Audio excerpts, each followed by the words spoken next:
The Galactic Council met on the third moon of Visari. It had met there for 9,000 years. The chamber was carved from white stone, round with seats rising in tall rings. Each ring held a different species. The high ring held the oldest races, the ones who had ruled space when most others were still learning to use fire.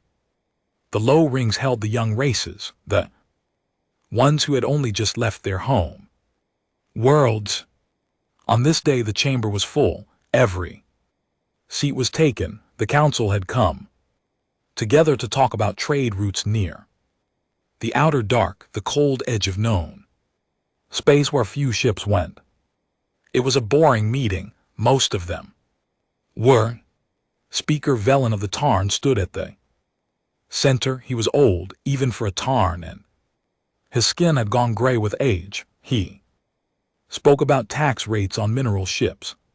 He spoke about who owned which empty rock. He spoke in a flat voice that put half the chamber to sleep. No one looked up when the message came in. It arrived on the deep scanners first. Signal from the edge, something moving toward Visari space. The scanner room far below the chamber picked it up and marked it as a passing rock. The young officer on duty did not even raise her head. Then the rock changed course. Rocks did not change course. The officer sat up. She tapped her screen. She looked again. The object had turned. It was not falling through space by chance. It was steering. It was coming straight for them, faster than any ship she had ever tracked.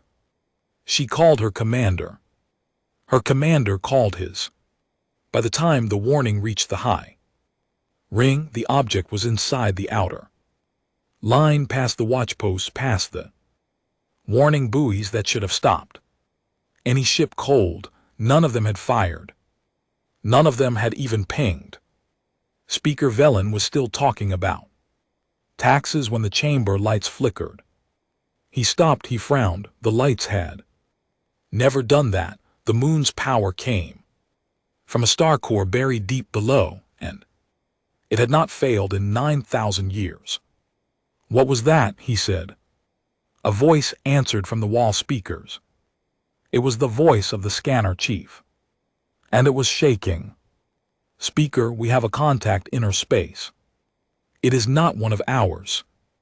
The chamber went quiet, then it filled with noise, 100 voices at once, asking, shouting, demanding. Velen raised a thin hand. The noise dropped. Show me, he said. The great screen behind him came to life. The whole chamber turned to look, and then the chamber went silent again. But this was a different silence. The first one had been surprise. This one was fear. On the screen was a ship. It was not like their ships. Their ships were smooth and curved, built for beauty, as much as use, polished until they shone.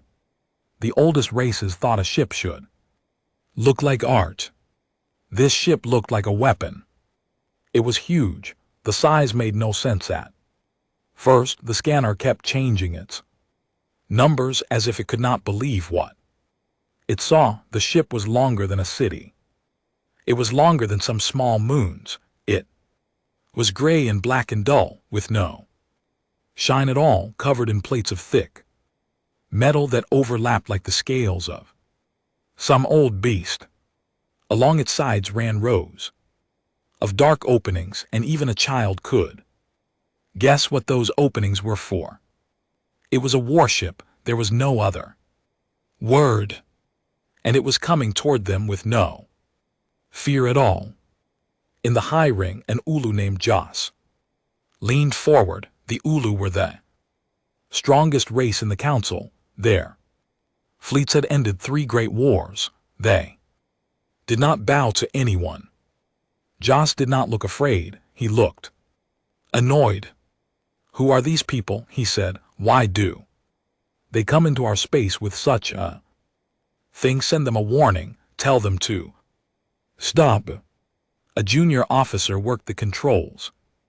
The warning went out on every channel in every common tongue of the council. Stop, you are in council space. Stop or be fired upon. The ship did not stop. It did not slow. It did not answer. Joss stood up now. He was tall and his anger filled the room. Then fire, he said. Show them what it means to ignore the council. Velen lifted his hand again. Wait, he said. We do not know who they are. We do not know what that ship can do. Look at its size. Look at how it passed our outer line. We must be careful. Careful, Joss said. We are the council. We do not hide from a single ship. But even as he spoke, the scanner chief's voice came again, and now it was worse than shaking. Speaker, the ship is opening a channel. They wish to speak. The chamber held its breath. Put it through, Velen said. A new image came onto the screen beside the ship. The chamber leaned in to see what kind of creature had built such a thing. They expected something terrible. Something with teeth or claws or cold eyes, something to match the warship. What they saw was small. A single being stood in a plain gray room. It had 2 arms and 2 legs and 1 head like many races did. Its skin was a soft brown color. It had short, dark hair on its head and a strange covering of cloth over its body. It was not large. It was not armored. It carried no weapon that they could see. It looked, the high ring thought, almost weak. The being looked into the screen. It looked at all of them, at the rings and the seats and the strange faces, and it did not flinch. It did not bow. It simply waited calm until the chamber went still. Then it spoke. The translators in the wall caught the sounds and turned them into the common tongue half a beat behind. My name is Captain Sarah Okafor, the being said. I command the ship you are looking at. We come from a world called Earth. We are the people who live there.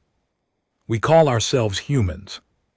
The word meant nothing to anyone in the chamber. No race called the humans was on any list. No world called Earth was on any map. The outer dark was wide and most of it was not yet charted, but a race with a ship like that should have been known. A race like that should have left marks, should have been heard, should have been feared long before this day. But there was nothing. They had come from nowhere. Velen found his voice. Captain Okafor, he said, I am Speaker Velen of the Galactic Council. You are in our space. You have passed our defenses without stopping. We do not know you. Why have you come? The human's face changed in a small way. Later, those who watched would learn that this change was called a smile. They did not know it yet. It looked like a baring of teeth, and a few in the low rings drew back. We have come to talk, Captain Okafor said. Only to talk. We mean you no harm. Today. The word today sat in the room like a stone. Joss spoke before Velen could stop him. You bring a war machine to our doorstep, and you say you mean no harm, do you? Take us for fools. That ship is built to kill. We can see it. Do not lie to us. The human turned her eyes to Joss. She studied him for a moment, the way one studies a thing one has not seen before. You are right, she said. It is built to kill. It is the largest warship my people have ever made. I will not pretend otherwise. The honesty silenced even Joss for a beat. Then why bring it here? Velen said slowly. If you come in peace. Captain Okafor was quiet for a moment. When she spoke, her voice was even. almost gentle, and somehow that made it worse, because we have learned something about meeting new people, she said. We have learned that when you come weak, you are not heard. We have learned that the strong make the rules and the weak follow them. We did not want to come weak, so we came as we are. She let the words settle. We are not asking to join your council, she went on. We are not asking for your trade. We are asking only one thing. We are asking that you leave us alone. Earth is ours. The space around it is ours. We have marked our borders. I'm here to give you the map, so there is no mistake. Stay out of our space and we will stay out of yours. That is all. The chamber broke into noise again. This time Valen did not raise his hand. He let them shout. He was thinking. A race no one had ever heard of. A ship larger than anything the council could build. A captain who spoke of borders as if she already owned the stars. And under it all, a cold and simple message that frightened him more than any threat. We do not need you. We do not fear you. Leave us alone. In 9,000 years, no one had ever spoken to the council like that. Joss was on his feet again. We will not be ordered about by strangers, he shouted. One ship. There is one ship. The Ulu fleet alone has 10,000. Let her draw her little maps. We will draw our own. Sit down, Valen said. His voice was tired, but it carried. You see one ship, Josh. You do not see the fleet behind it. No race builds a thing like that and builds only one. Use your head. Josh did not sit, but he did not speak again either. Valen turned back to the screen, to the small, calm human who had not moved through all the shouting. You ask us to trust you, he said, yet you say asterisk today you mean no harm. What if tomorrow? Captain Akefer met his eyes through the screen. Tomorrow depends on you, she said. We did not come to make war. We have no wish for it, but we have fought wars before on our own world against our own kind, and we are very good at them. We learned in the hardest school there is. If you leave us in peace, you will never see another human ship as long as you live. If you do not. She stopped. She did not finish the threat. She did not need to. Unfinished words were louder than any ending could have been. The High Ring understood all at once what they were dealing with. Not a stronger race. They had met stronger races, not a crueler one. They had met those two. They were dealing with a race that had grown up fighting, that had spent its whole short history at each other's throats, killing and surviving and learning, while the old races grew soft and slow and forgot what war even felt like. The humans had not forgotten. Humans had never been allowed to.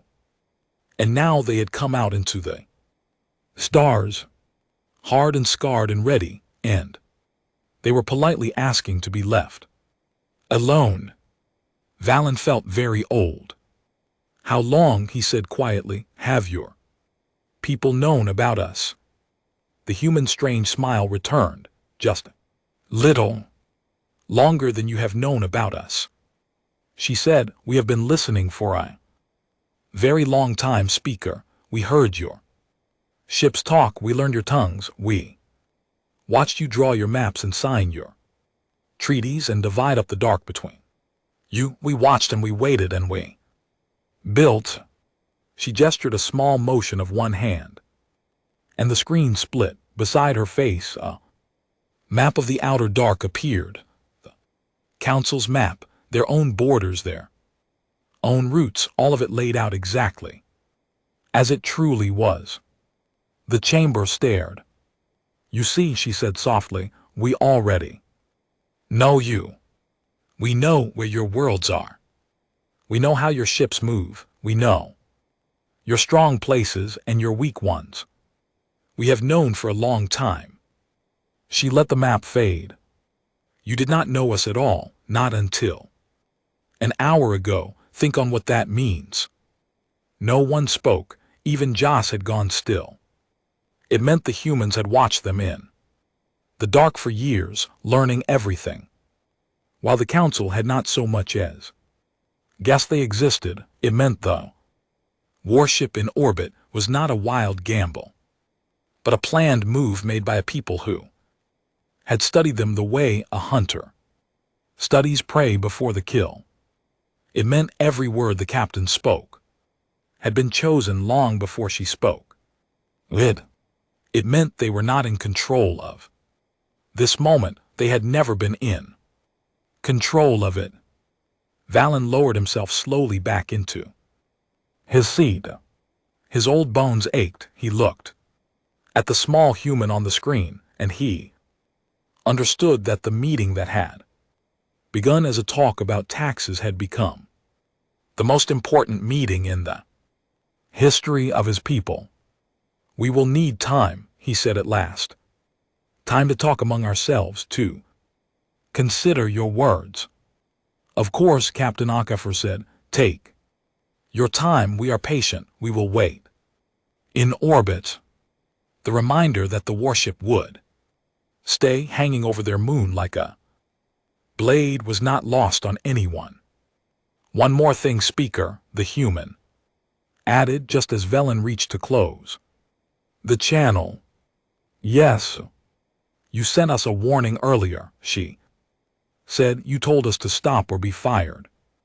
Upon she paused, your weapons did fire, all of them, every gun on every watch post along your outer line.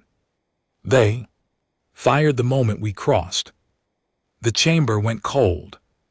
The scanner chief's voice came in, small and sick. She is telling the truth, Speaker. The logs show it. The outer guns all fired. We did not know. The readings came back clean, and we thought they had not. They fired, Captain Akafor agreed. And nothing happened. Your weapons struck my ship, and my ship did not feel them, not one. I did not tell you this to frighten you. I told you because I want you to understand the choice in front of you clearly with no false hope. When you talk among yourselves, do not talk about whether you can win. You cannot talk only about whether you wish to live in peace. She gave a small nod, almost polite. We will speak again soon, Speaker. Velen, I hope you choose wisely for both our peoples. The screen went dark. The chamber that had been silent so many times that day was silent once more, but now it was the deepest silence of all. The silence of people who had just learned all at once that everything they believed about themselves was wrong. They were not the strong ones. They had only thought they were because no one stronger had ever come to test them. Now someone had, and the someone was small and brown and calm and came from a world they had never heard of and commanded a ship their greatest guns could not scratch. High in his seat, Speaker Velen closed his eyes. Outside, far above the white stone moon, the Titan-class warship turned slowly in the dark, patient as death, and waited for the council to make up its mind. The council did not sleep that night. There was no night truly on the third moon of Vasari. The white stone glowed, soft and even, lit from within, the same in every hour, but the races had brought their own habits with them, and most of them rested when their home worlds rested. On this day none of them rested at all. They met in smaller rooms, they argued in the halls, they sent fast messages to their own worlds, to their own fleets, to their own leaders far away. Word of the human ship spread through Council space faster than any ship could.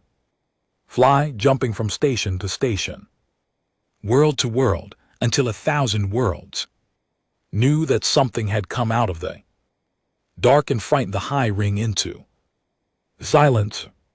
In a small round room off the main chamber, the inner circle met. These were the 7 oldest and strongest voices. Speaker Velen sat among them. Joss of the Ulu sat across from him, still angry, still red around the eyes. The others sat between, watching the two of them the way one watches a fire near dry grass.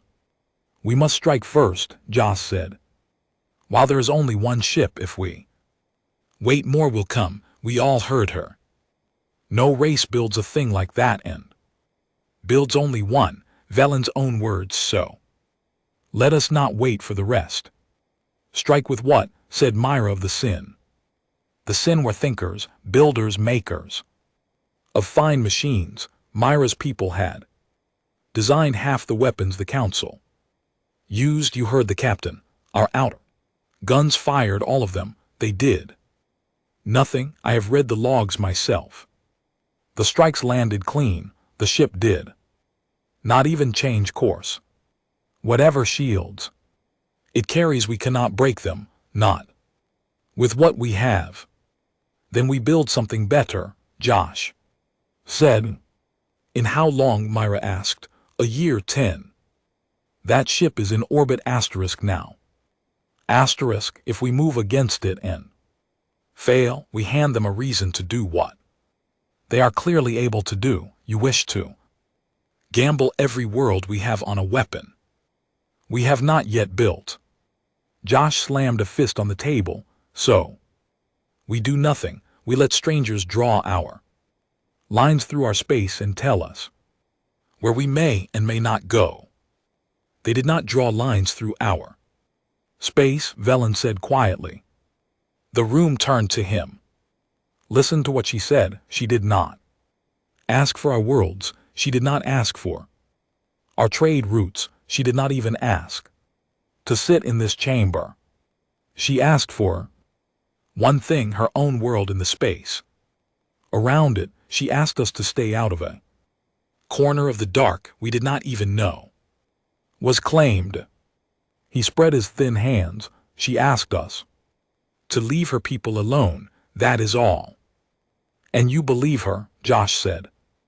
I believe, Velen said, that a race who could destroy us and chooses instead to ask politely for a little quiet is not a race in a hurry to make war. If they wanted our worlds, Josh, we would already be fighting for them. They do not want our worlds. They want to be left alone. We can give them that. It costs us nothing but our pride. Pride is not nothing, Joss said. No, Velen agreed, but it is cheaper than blood. Myra leaned forward. There is a thing that troubles me more than the ship, she said, more than the guns. It is the watching. She told us they listened to us for years, learned our tongues, mapped our space. We never knew. Think on that, a whole race growing, building, planning right at the edge of our sight. And not one of our watch posts ever caught a whisper of them. She looked around the table. How did they hide so well, and what else are they hiding now? No one had an answer. In the silence, a soft chime sounded. Messenger entered, a young Tarn bowing low. Forgive me, the messenger said. Speaker, there is news from the outer dark, from the watch posts on the far line. Speak, Velen said. The young Tarn swallowed. More contacts, he said. Not one ship now. Many. The far watch posts are lighting up one after another. Ships are crossing the line. Big ships, the same dull gray, the same shape as the one in orbit. The room went very still. How many? Joss asked. His anger had gone quiet. Something else had taken its Place? We do not know yet, the messenger said. The count keeps rising, 40 then. 60, the last message said, over 100. And still climbing. He looked up, pale. They are not coming fast, they are not coming as if to attack, they are just coming, crossing the line, taking up places in the dark. As if they are showing us, Myra said softly. The messenger nodded. Velen closed his eyes. So this was the answer to the question they had not dared to ask. The captain had brought one ship to the meeting, one ship to be polite, to talk, to give them a chance to choose well before they saw the rest. And the rest was over 100 and climbing. She gave us a window, Velen said. Small mercy, she let us speak with her, while there was only one, so that we might choose peace before we saw the fleet, and chose it only out of fear. She wanted us to choose freely. He opened his eyes, and now she shows us the fleet anyway, so that no fool among us. He did not look at Joss, which was the same as looking at him, can pretend the one ship was alone. Joss said nothing. The fight had gone out of him, drained away by a number, 100 ships, each one able to shrug off the full strength of an outer line. 100 of them sitting in the dark, waiting. The Ulu had 10,000 ships, but the Ulu ships were the Council's best, and the Council's best had fired on a single human hull and done nothing at all. 10,000 times, nothing was still nothing. We open the channel again, Velen said. We tell the captain we accept her terms, we take her maps, we mark her borders on every chart we hold, and we make sure every captain and every fleet in Council space knows that the space around the human world is not to be touched, not by accident, not by a lost ship, not by a bold young fool looking to make a name, not ever. And if some fool does touch it anyway, Myra asked, Council space is wide, word travels slow at the edges, there will always be one ship that did not get the message. Velen was quiet for a long moment. Then I think, he said, that we had better hope the humans understand the difference between a fool and an enemy. Because if they do not, one lost ship could end us all. The inner circle sat with that, it not a comfortable thought. The peace they were about to make hung on the goodwill of a race they did not understand, and on their own ability to control every captain across 1,000 worlds, which no council had ever truly managed. But the other choice was war, and they had all seen the logs. They returned to the main chamber together. The rings filled again, slower this time, the chamber heavy with the night's news. By now everyone had heard about the fleet at the far line. The faces in the low rings, the young races, were openly afraid. The faces in the high ring were carefully blank, which was its own kind of fear. Velen took his place at the center. He nodded to the officer at the controls, opened the channel to the human ship. The screen woke, the same gray room, the same small calm captain, as if she had not moved at all in the long hours. Zinta. Speaker Velen, Captain Akafor said. You have decided. It was not a question. We have, Velen said. We accept your terms. We will take your maps. We will mark your borders. We will tell every world we hold that the space around Earth is closed to us now and forever. We have no wish for war, Captain. We never did. Captain Akafor inclined her head. Thank you, Speaker. You have chosen wisely. I am glad. There has been enough war in the history of my people. We did not Come out here to bring more of it too. Yours. May I ask you something? Velen said. Now that we are at peace. You may ask, I may not answer. Your ship's at the far line, he said. Over 100 by our count and rising. Why show them to us now after we had already begun to choose? We had nearly chosen peace with the one ship alone. The fleet was not needed. For the first time something passed over the captain's face that was not calm. It was there and gone too fast to name, but Velen's old eyes caught it. The fleet was not my choice to show, she said. The chamber stirred. What do you mean? Velen asked. Captain Akefer was quiet for a moment, as if deciding how much to say. I told you we mean you no harm today, she said at last. I meant it. I command. This ship and I came to make peace, and I would have made it with you gladly. With one ship and no fleet at all, she paused, but I do not command the fleet. The fleet answers to others, too. People back home who do not trust as easily as I do. People who wanted you to see our strength before any deal was struck so that you would not be tempted later to test it. You are saying, Myra said slowly, leaning forward in the high ring, that there is a power behind you, that you are not the highest voice of your people. I am a captain, Akefer said simply. I am not a queen. I follow orders the same as you follow your counsel. The orders were to make peace, but there were others behind the orders watching who wanted peace made from fear and not from trust. Her jaw tightened just slightly. I would have done it differently, but it was not my choice to make. Velen felt the cold creep back into his chest. He had begun to understand the captain. He had begun to trust the small, calm woman who spoke honestly and asked only for quiet. He had built his hope for peace on her.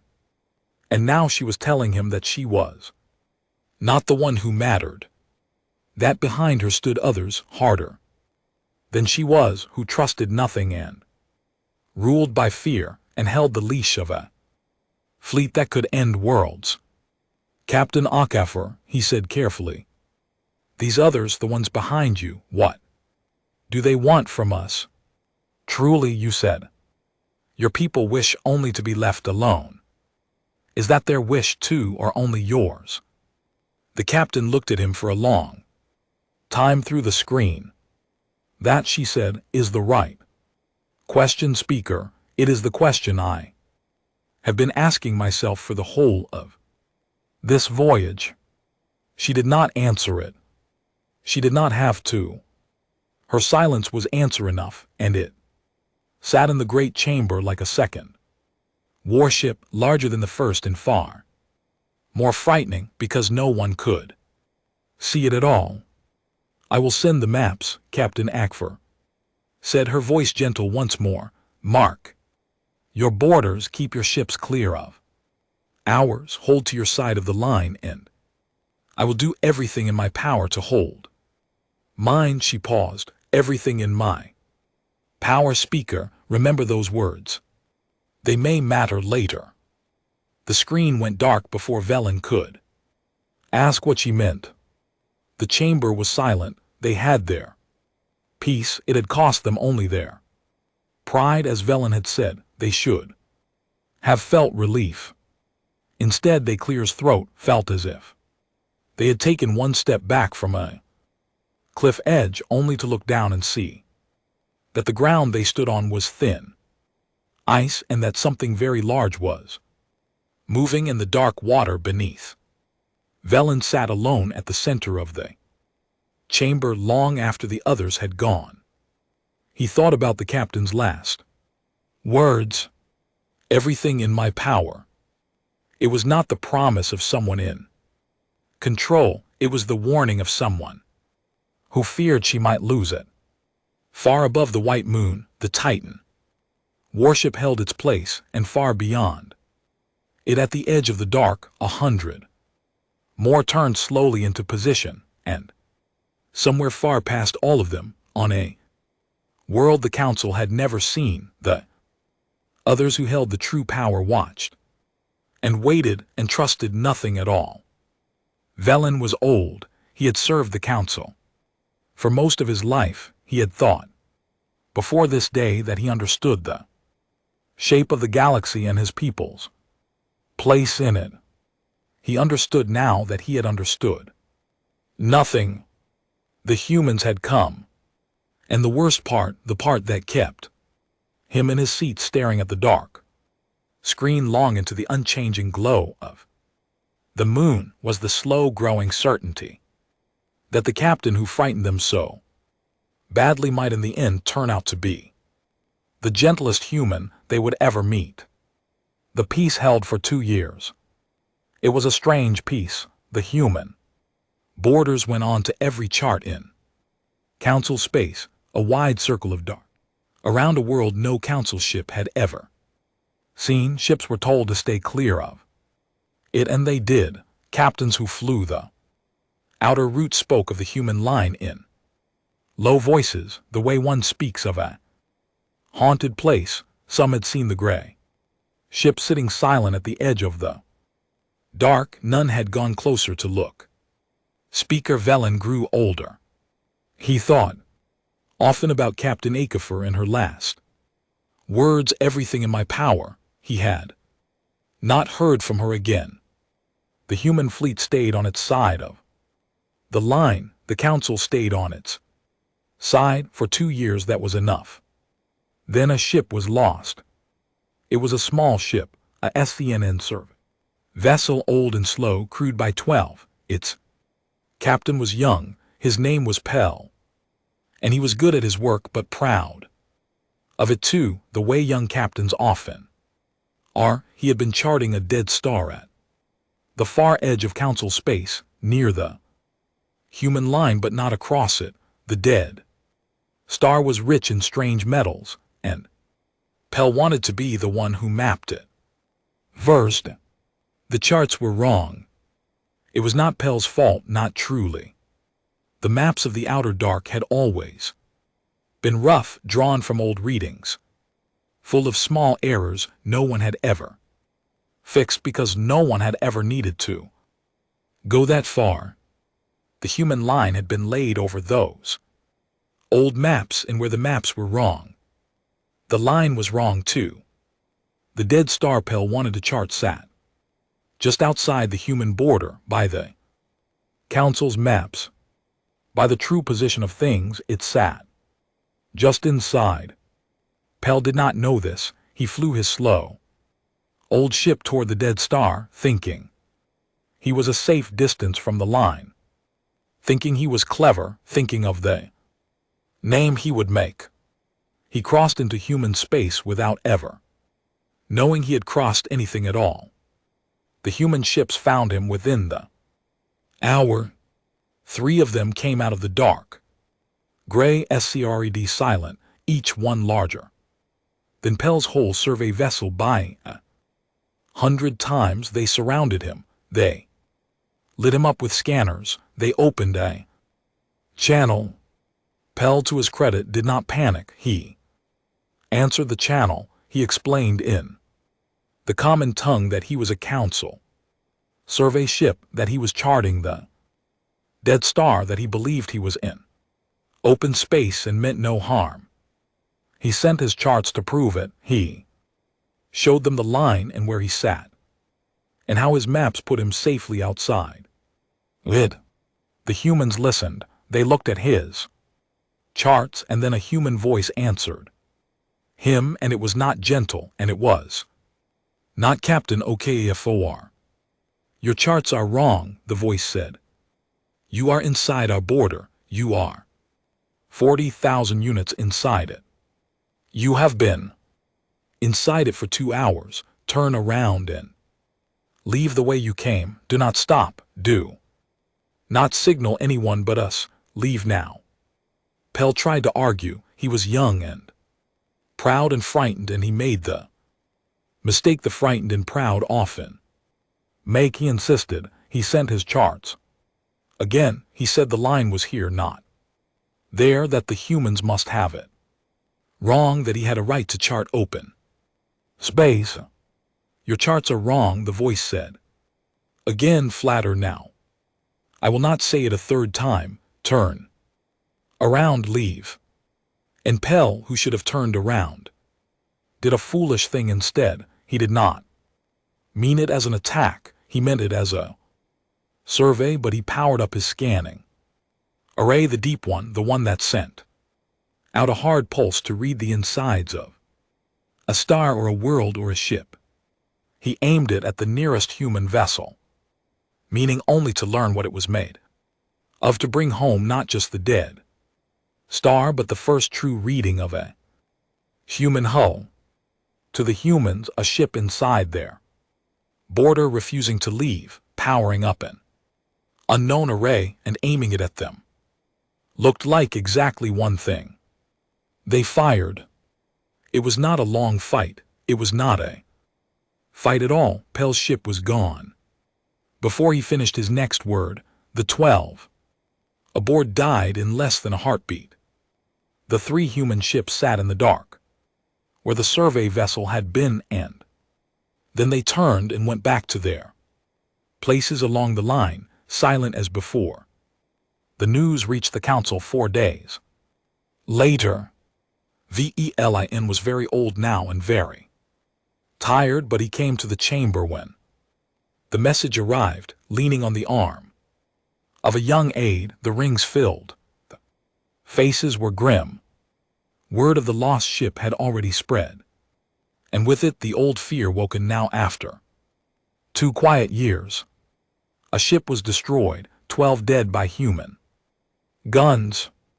Joss of the Ulu was there. He had aged too, but his anger had not. He stood before the chamber had even settled. They have broken the peace, he said. They have killed our people, a survey ship unarmed, 12 dead, and you all sat here for 2 years telling me to be patient, to bow my head, to give them their quiet corner of the dark. This is what your peace buys us, dead crew and a silent grave at the edge of nowhere. Sit down, Joss, Velian said. His voice was weaker than it had been 2 years ago, but it still carried. Sit down and listen before you start a war that ends us. Listen to what? To the truth, Velian said, which is harder than your anger and which you will not like. He nodded to the officer at the controls. The charts came up on the great screen, 2 of them side by side. The old council map with the line and the dead star, and Pell's ship sitting safely outside, and beside it a second map, newer, more exact, built from 2 years of careful work along the border. On the second map, the dead star sat well inside the human line, and Pell's ship sat inside it too, 40,000 units inside. The chamber stared. Our maps were wrong, Velian said. They have always been wrong out at the edge.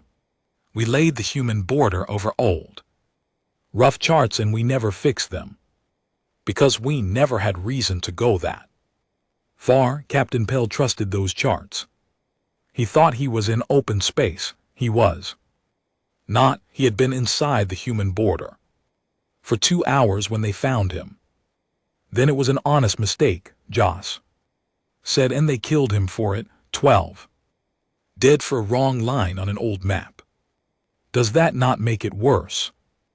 It might, Velian said. Let me finish, and then you may judge. He nodded again. The channel logs came up. Pell's last conversation, all of it in the common tongue for the whole chamber to read.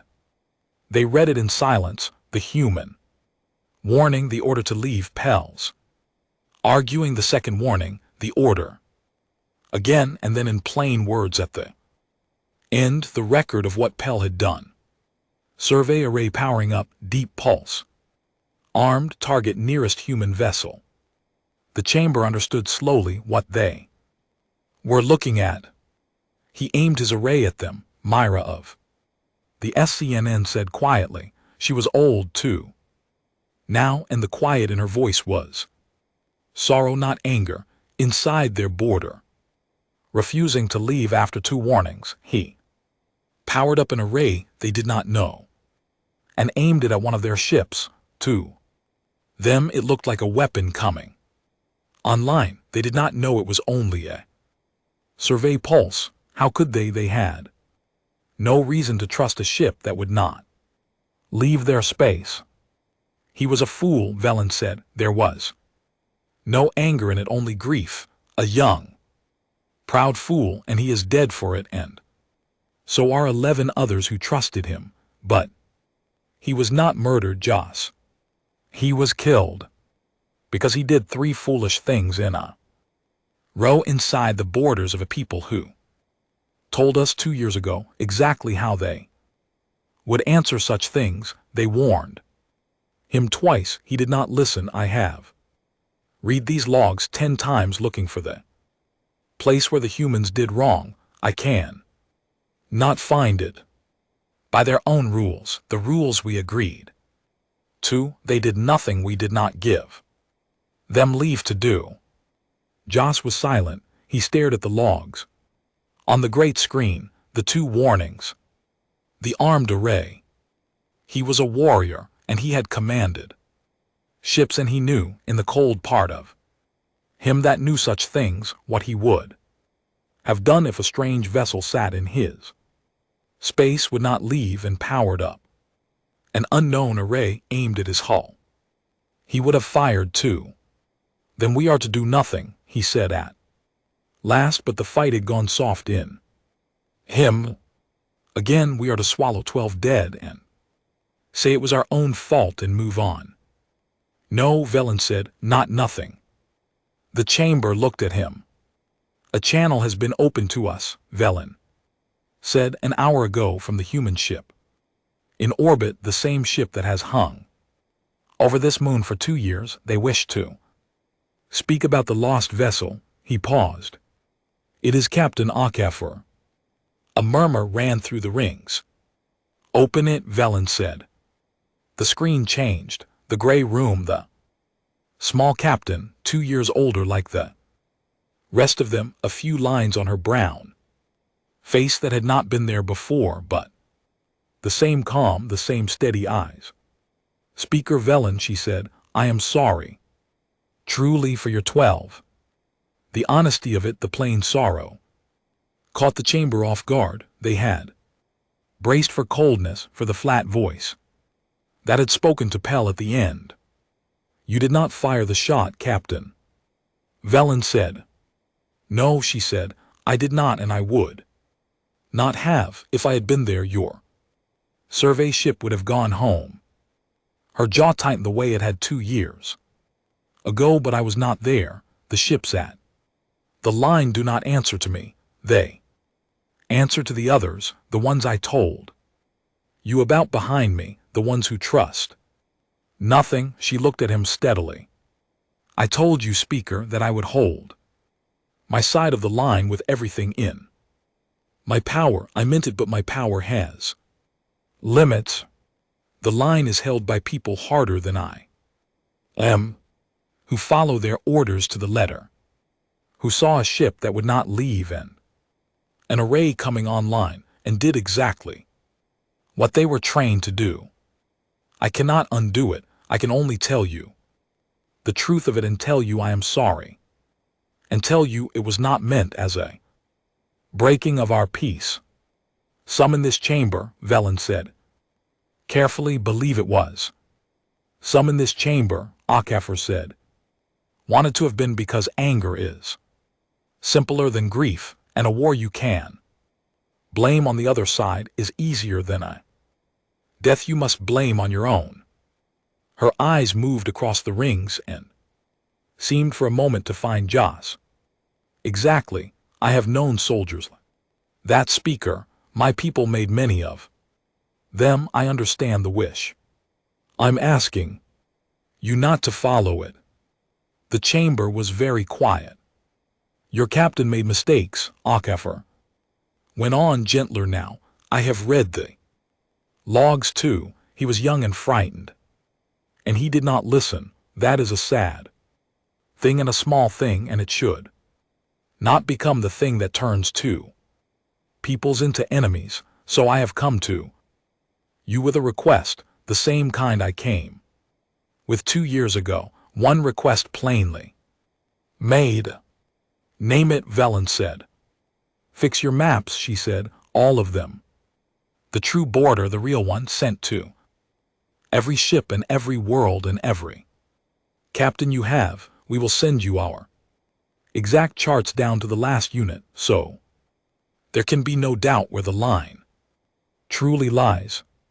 And then teach your captains what mine learned long ago, that border is a border even when you think it is somewhere else.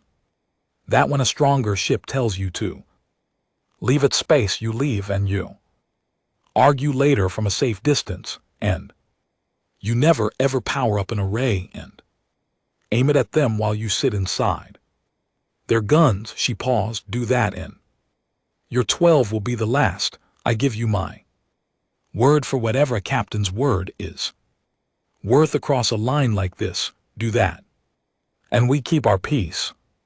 And if we do not, Joss asked, but quietly now without heat. Captain Akif returned her steady eyes to him.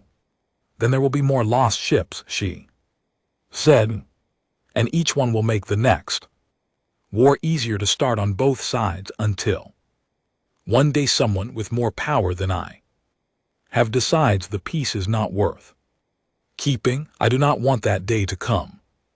I have spent 2 years on this ship, working to keep it from coming, but I am one captain holding a line I do not own, against the patience of harder people on both sides who would find a war simpler than a peace.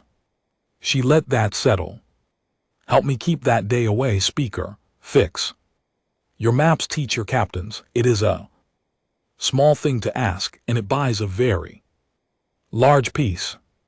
Velen looked at the 2 maps still glowing on the great screen, the wrong one and the true one, 12 dead in the space between them. We will fix the maps, he said, all of them, and we will teach our captains. You have my word, captain, for whatever a speaker's word is worth. It is worth a great deal, Akfer said softly. Thank you, speaker. The channel began to close. Then, as she had 2 years before, she stopped it at the last moment. Speaker, she said, one more thing, so you understand what we have, you and I. Yes. The harder people behind me, she said. The ones who hold the line, they wanted to answer your survey ship with a fleet. They wanted to cross your border in return to take a world for the world you lost in our space, to teach the council lesson it would not forget. Her face was very still.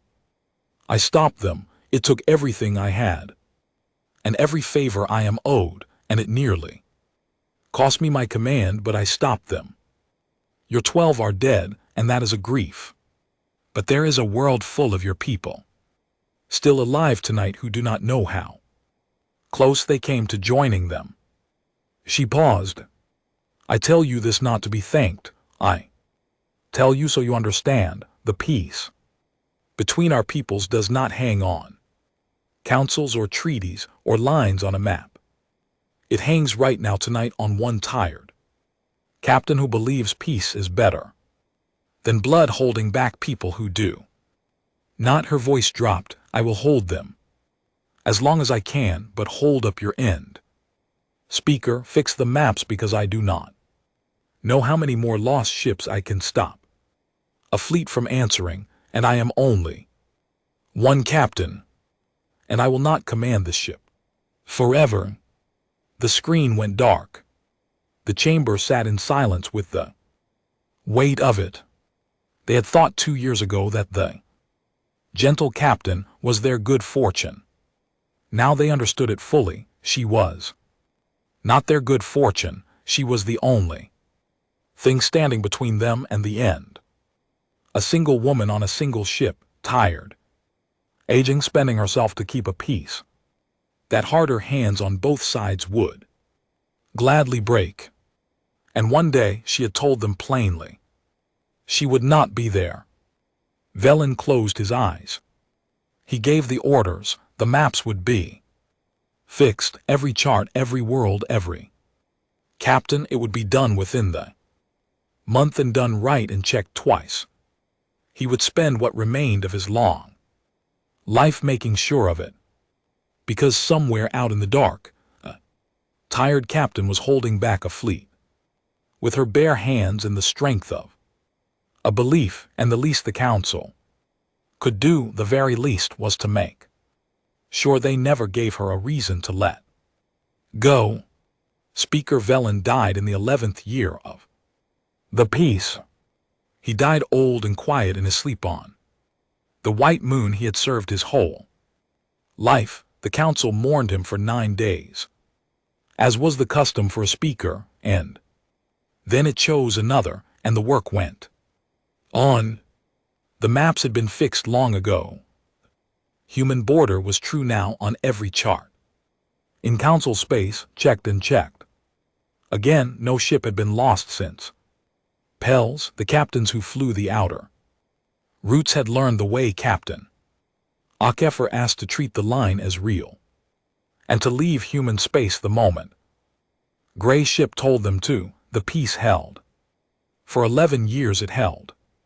The new speaker was a San named Doro.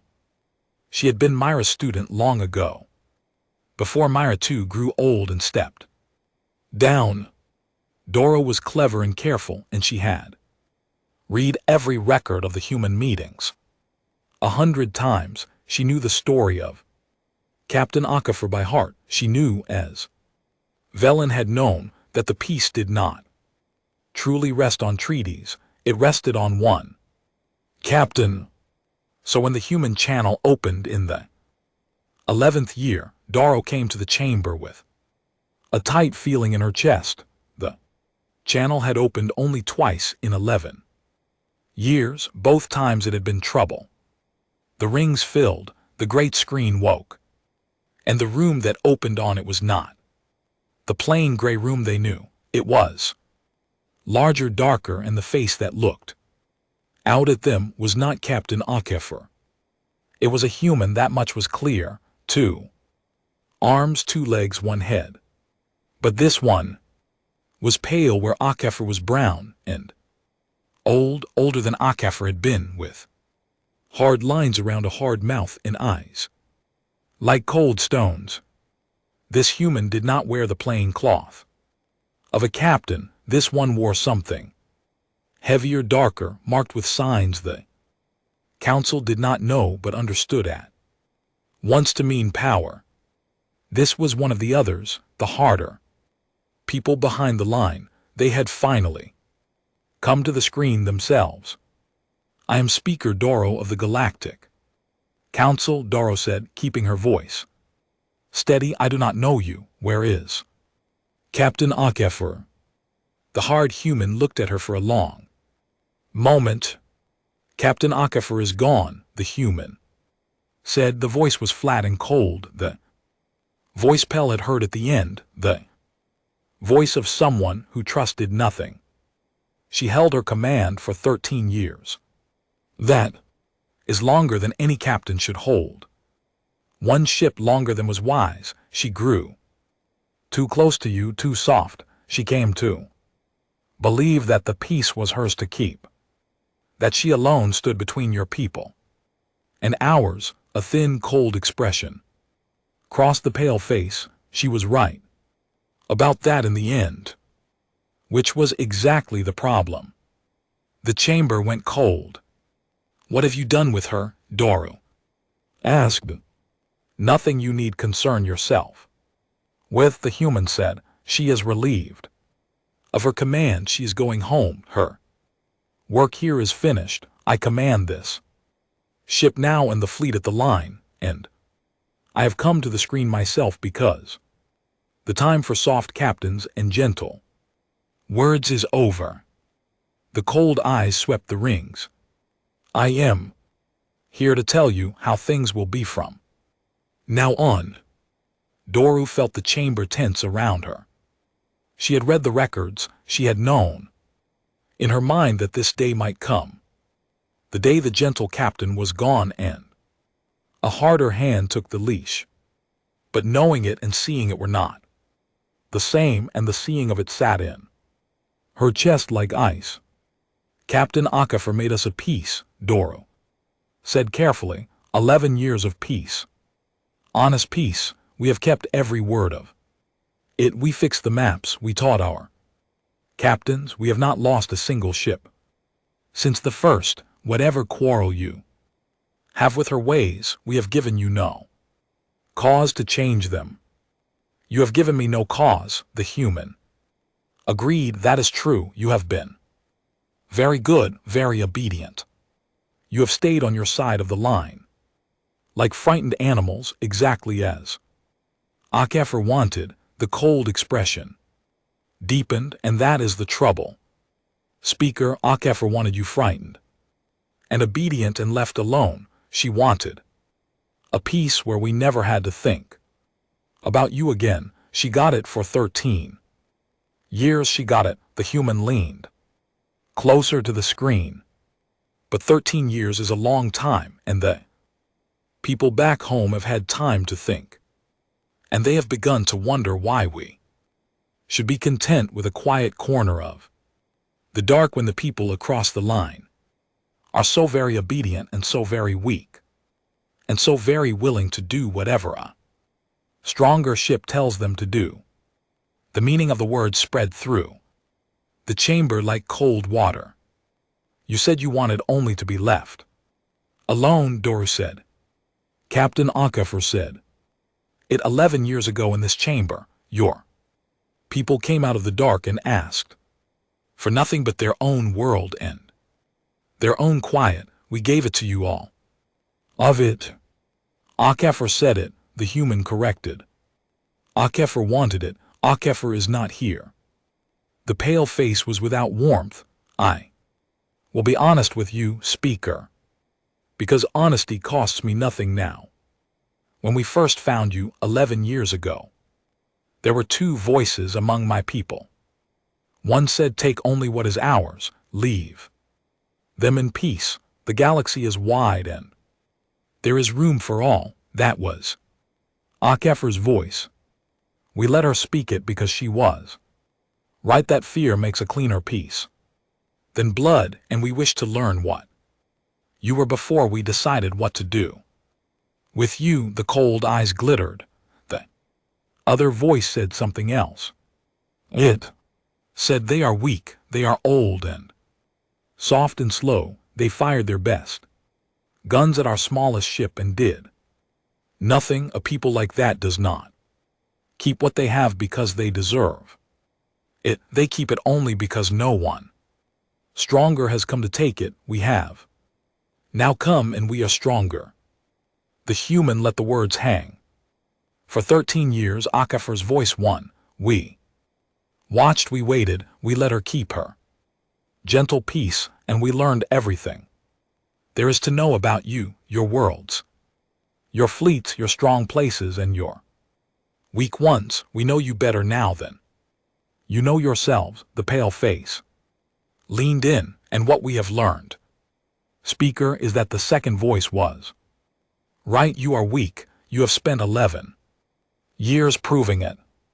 Every map you fixed, every captain you taught to run when we say run, every world you closed to yourselves because we asked, all of it taught us the same thing. You will do whatever the stronger ship tells you to do. So now, the human said softly, the stronger ship is going to start telling you to do more. The chamber erupted. Voices rose in every ring, fear and anger together. Wall of noise. Doru did not raise her hand to stop it. She let it run. She was thinking fast. and cold of Velen of Akefer of 11. Years of careful peace now turning to ash on the great screen in front of her. She raised her hand at last. The noise dropped, but not all the way. You speak of strength, Doro said. Her voice shook, but she made it carry. You speak as if strength is the only thing that matters, as if a people who choose peace are only weak people who have not yet been pushed. Captain Akefer did not think so. Captain Akefer held this peace for 13 years, not because she was weak, but because she believed peace was worth more than what you could take by breaking it. You call that softness? I think you do not understand it at all. The human almost smiled. You sound like sorry. Then perhaps, Doro said, she was not as alone as you think. For the first time, something flickered in the cold eyes. It was gone fast, but Doro, watching closely the way Velen had once watched Akefer, saw it, and she understood something that the hard human had not meant to show her. This human was not as sure as the words pretended. Let me ask you something, Doro said, pressing into the flicker. You say your people had two voices, Akefer's and the harder one. You say the harder one has won, but Akefer held her command for 13 years. 13, you said. Longer than was wise. Why? She leaned forward now too. If your people had truly decided we were weak and worth taking, why let her keep the peace so long? Why watch and wait for 13 years? Why send her at all instead of the fleet? That very first day, the human did not answer at once.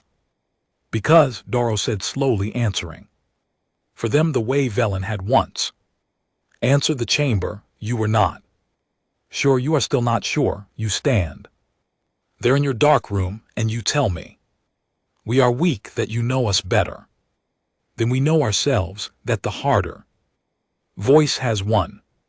But if that were true, you would not be talking to me. You would simply be taking. You came to the screen to tell me how things will be. Captain Akefer came to the screen to ask for peace. The difference is that she knew what she wanted and you do not. The chamber had gone silent again, but it was a different silence now. They were listening. They had heard their new speaker turn the cold human's own words back on her, and they were beginning to hope faintly, terribly, that she might be right. The human's hard mouth tightened. You are bold for a frightened animal, the human said, but the cold had a crack in it now, and everyone could hear it. I am the speaker of the Galactic Council, Doro said. I sit in a chamber that has stood for 9,000 years. We are older than your whole history, human. We were sailing the dark when your people were still afraid of the night on your own world. You are stronger than us. Yes, your ships are better, your guns are better. We have known that for 11 years, and we have made our peace with it. She rose from her seat slowly, deliberately, an old sin standing before a hard young power. But strength is not the only thing that has ever mattered in a people who have lasted 9,000 years. No things that a people who have just come out of the dark have not yet learned.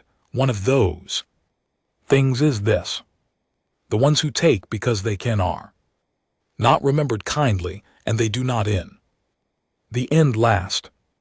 Threats, the human said. No, Doro said. History, we have great deal of it. You are welcome to read ours, since you have read everything else.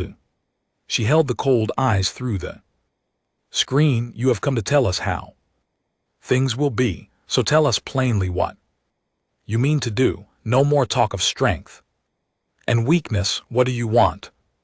The human was quiet for a long moment, and in that quiet Doro understood that She had won something, not the war, not safety, not even peace, but a moment. Pause, a crack in the cold certainty of a people who had come to take into which a clever speaker might with great care drive a wedge. I want, the human began. And then the channel made a sound it had never made before, a sharp tone and interruption, a second signal cutting over the first. The dark room on the screen flickered. The hard human turned away from the screen towards something off to the side, and for the first time the cold face showed something that was unmistakably surprise. What is this? The human said, not to Doru, to someone in the dark room. I gave orders that this channel was not to be. The screen split. A second image appeared beside the first, another human, brown skin, older now, lines deeper than Doro had seen in the old records, hair gone gray at the edges, but the eyes were the same. Steady, calm, tired, but not beaten. Captain Akefer. Hello, Speaker Doro, she said. It has been a long time. I am sorry I do not know you. I knew Velen. Is he? He died, Doro said, in the 11th year. Quietly, he spoke of you at the end. Something moved across Akefer's tired face. Grief, perhaps, or something gentler than grief. I am glad he had a quiet death, she said. He earned one. The hard human had recovered, and the cold was back, and the anger with it. Akefer, you are relieved. You have no command, no authority, no right to this channel, whatever you think you are doing. I am doing, Akefer said, not looking at the other human, keeping her tired eyes on Doro, the last thing I have the power to do, which is more than you think and less than I would like. She drew a breath. Speaker, listen to me carefully, because I do not have long, and what I am about to tell you changes everything. The chamber held its breath. There is something about my people, Captain Akefer said, that I have kept from you for 13 years, something even Velen never knew. I kept it because, while there was peace, it did not matter, and a secret kept is a secret. That cannot be used against you. Her jaw set, but the peace is ending. This one, she did not look at the hard human, but everyone knew whom she meant, means to end it, and so the time for keeping it is over. You need to know the truth about what is really out here in the dark with you. All of it. The hard human's face had gone very still. Okay, FOR, the cold voice said. And for the first time, it was not cold at all. It was afraid. Do not. Captain Akefer finally turned and looked at the other human, the harder one, the one who had taken her command and her ship and her peace. You should not have sent me home the long way, she said quietly. It gave me time to think and to decide and to make a few calls of my own to few old friends before you cut my command. She turned back to the screen, to Doro, to the 9,000-year-old chamber full of frightened, listening faces. Speaker Doro, she said, what I am about to tell you, your council has waited 11 years to hear without knowing. It was waiting, so listen well. The channel held, the chamber held, the whole galaxy seemed to hold. And the screen, at the worst possible moment, went black. The chamber stared at the black screen. For a long, terrible moment, no one moved. Then the noise came all at once.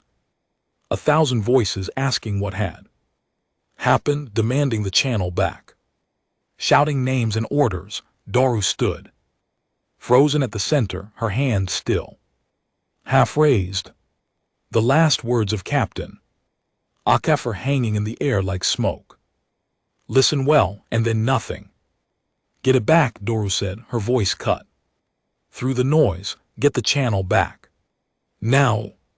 The officers worked the screen. Flickered dark, then woke. But it was not the dark room, it was not the hard human or Akefer. It was a new image, and the chamber fell. Silent as it understood what it was. Looking at. It was the human warship, the Titan that had hung over their moon for 13 years.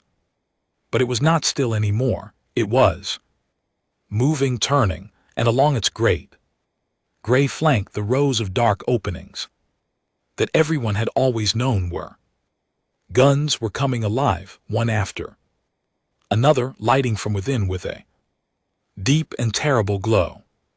The ship was arming. They are firing on us, someone cried. From the low rings, it begins. Peace is over, they are. No, Doru said, she did not know how. She knew, but she watched the great ship turn, and she saw that its guns were not turning toward the white moon, they were turning away from it, outward toward the dark, toward the far line where the fleet sat waiting. It is not aimed at us, Doru breathed. The screen split again, and Captain Akefer was back, and behind her now were not the gray walls of a quiet room, but the lights and noise of a ship at battle. Stationed, alarms sounding, voices calling in the human tongue. Speaker, Akefer said fast now, no calm left in her, only urgency. I have very little time, so I will say it plainly, all of it the way I should have said it years ago. Listen and do not interrupt, because I will only say it once. The chamber did not breathe.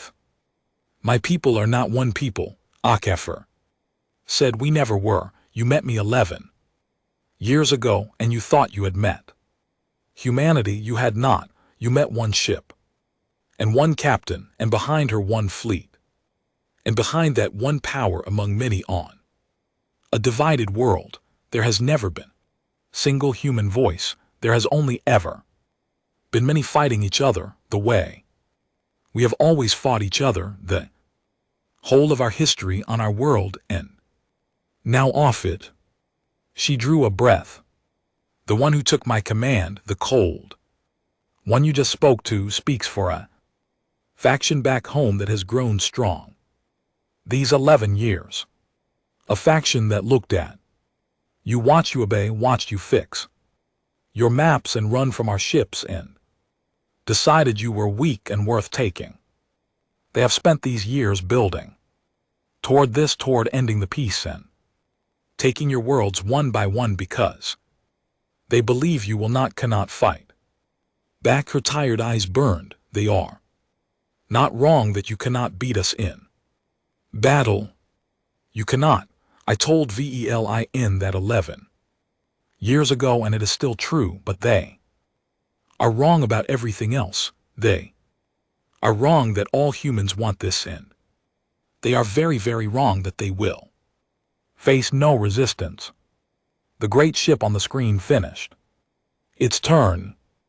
Its guns glowed full now, 100 points of terrible light along its flank, all aimed outward into the dark, toward the line. This ship is mine, Okafor said. It was always mine. They relieved me of command, but a command is only words, and a crew is loyal to the captain who kept them alive and fed and homebound for 13 years, not to a cold voice on a screen who arrived last week. When they tried to take my ship, my crew gave it back to me. We have spent the last hour taking it back room by room. It is mine again now, and I'm about to do the one thing that can still stop a war. What thing, Dor? You asked, Captain. What are you? There is a faction back home that does not want this war, Okafor said. It is large, larger than the cold ones. Think. It is people like me, people who came out into the dark and found it full of life, 9,000 years old, and decided that was a wonder to be protected and not a weakness to be eaten. We have been quiet because the war faction held the fleets and the guns, but quiet is not the same as gone, and we have been waiting all these years for a moment, for a spark, for one clear act that would force every human to choose a side in the open, where they could no longer pretend the choice was not being made. She looked into the screen, into the 9,000-year-old chamber, into the eyes of a frightened, listening council. I'm about to give them that spark, she said. I'm going to fire this ship's guns, not at you, at the fleet, at the line, at the war faction's own ships. One human ship firing on another in full view of the whole human network, with the reason broadcast on every channel for every human to hear. They were going to break the peace. They were going to take worlds that asked only to be left alone. I would not let them choose. Her voice did not shake. I cannot win that fight. Speaker. One ship against 100. I know exactly how it ends for me, but that is not the point. The point is that I cannot stay silent and let them tell my whole people that the council was an enemy that had to be destroyed. If they are going to do this, then every human alive is going to see clearly that it was a choice made by some of us and fought against by others. I am going to make them choose in the light. The hard human's voice cut back in on a third channel, and now there was no coldness left in it at all, only fury and something close to panic. Okay. AFOR, you are insane. You will start a civil war. You snorts will burn everything we have built for them, for aliens, for weak old creatures who ran from us for 13 years. Yes, okay, AFOR said simply, for them, because they were never the enemy. And you knew it, and you wanted the war. Anyway, I am tired and I am old, and I have held this peace alone for 13 years. And I have decided I would rather end as the human who fired the first shot to save it than as the captain who stayed quiet while you ended it. She turned from the cold voice for the last time. Goodbye. I hope you live long enough to understand what you almost did. She faced the screen. Speaker door, are you? I cannot tell you how this ends. The war faction may win. If they do, this was for nothing, and I am sorry, and you should run and hide and pray, but I do not think they will win. I think there are more of us than them. I think most humans shown the choice plainly will not choose to eat a peaceful people for no reason but that they could. I have to believe that. I have spent my whole life believing it. We are not only the thing the cold ones think we are the other thing. 2. We always have been both at once. That is what it means to be human. Her tired face softened one last time. Tell VEL. And in quotas people, I am sorry I could not keep it gentle. I tried. For 13 years I tried. Captain DORU began. Hold your world, speaker. Okay, FOR said, whatever happens out here, hold them, and if my side wins, a ghost of a smile. If my side wins, then one day a human ship will come back to this moon, not a warship, a small one, and it will ask not for your obedience and not to be left alone, but for something we never asked you for in all these years, because we were too proud and too afraid. What? DORU whispered. Friendship, Captain Okaya FOR said. Just that. From the start it was the only thing worth crossing the dark for. We were just too much like our worse selves to ask. She straightened in her chair. Behind her the alarms rose to scream. On the screen the great ship's guns burned at full and terrible brightness, aimed into the dark toward the line toward 100 waiting ships in the fury of her own divided people. Fire, Captain OKAFOR said to her. Crew to the dark to history. The screen went white. The council did not know for a long time what had happened out at the line. The channels went dark, the great ship vanished from the scanners above there. Moon gone into the deep with all its guns blazing. For days there was nothing but silence and fear, and the chamber filled and emptied and filled again, and Doru did not leave her seat and slept. When she slept at all in it, they did not see the battle, they only saw on the far scanners the flashes at the edge of the dark, light blooming. Silent and terrible were the human ships tore at one another. They saw it go on for 3 days. They counted the flashes and could not tell from so far which side was winning, only that there were a great many of them, and then fewer, and then very few, and then none at all. And then the dark was quiet. For 9 more days the dark stayed quiet. The council waited. There was nothing else to do. They could not run, not all of them, not 9,000 years of worlds. They could only hold as a tired captain had told them to, and wait and hope. On the 10th day a ship crossed the line. The scanners caught it, and the chamber held its breath, and Doru came to her seat one more time, old now herself, worn down by 10 days of waiting, and watched the screen as the ship drew near. It was small. It was not gray, and it was not scarred. And it was not built like a weapon. It was a small ship, and it carried no guns that anyone could see, and it came toward the white moon slowly, openly, with no fear and no threat, the way guest comes to a door. A channel opened. The face on the screen was human, young, brown-skinned like Akefer had been, with the same steady eyes, though Doru did not know if that meant anything or nothing. Speaker of the Galactic Council, the young human said, "My name is Daniel. Akefer, I have come a long way, and I have a message I was asked to carry by someone who could not carry it herself." Doru's old heart turned over in her chest. "Captain Akefer," she said, "Sarah Akefer is she. She was my grandmother," the young human said gently. "She did not survive the line. Her ship did not survive, but what she did there," he paused and gathered himself, "what she did there forced every human alive to look at what we were about to do, and to choose in the open whether that was who we wanted to be, and we chose." Speaker, "It took 3 terrible days, and it cost us more than I can say, and it is not a thing we will ever fully heal from, but we chose." His steady eyes met hers.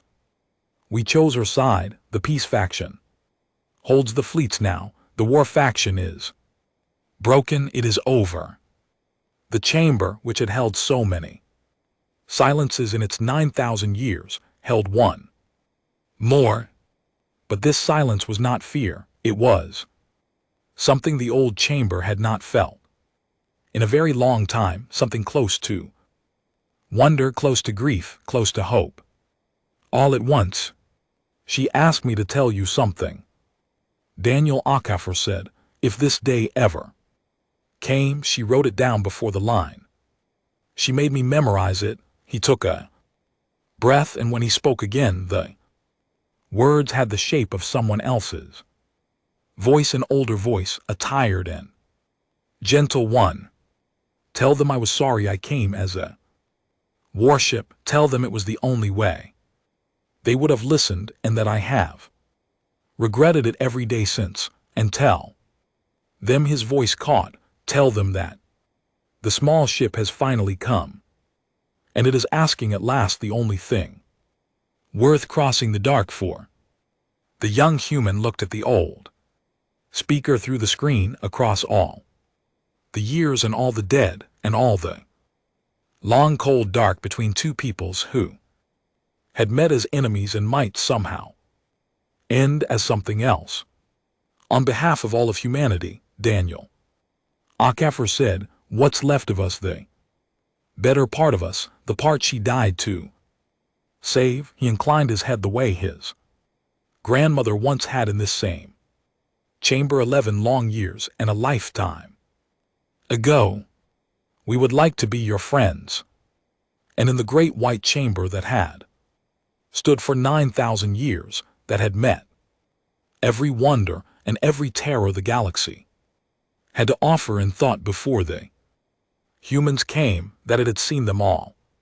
Speaker Doru of the Galactic Council wept and did not hide it and answered, "Yes," she said, "sweet stars, yes, come in. You have come such a long way. Come in and be welcome, and let us begin." Far above the white moon, the small ship waited gentle in the dark.